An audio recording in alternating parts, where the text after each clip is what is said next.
Je, unataka kufungua jicho lako la tatu?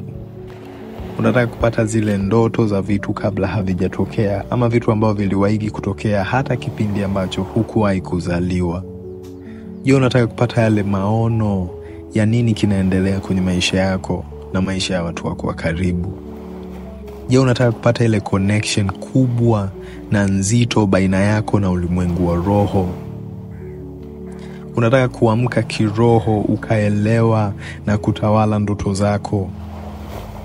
Unataka kupata utulivu wa nafsi, utulivu wa roho, utulivu wa akili yako na afya ya akili iliyo bora? Basi naomba nikwambie kwamba unatakiwa uji-isolate na jamii, jitenge na jamii. Sio vibaya kujitenga na watu, kujitenga na miji kila baada ya muda fulani.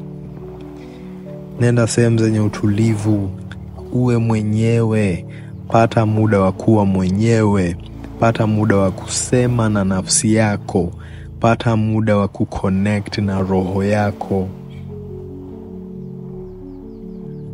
Hii miji ipo, hizi mbanga za kila siku mjini, mambo ya mipira, mambo ya entertainment, mambo ya makorokoro, biashara, kazi, ziko ili kukutoa wewe kwenye reli, usipate muda wa kujiuliza wewe ni nani.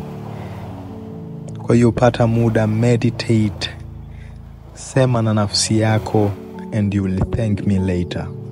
Nawapenda sana. Peace.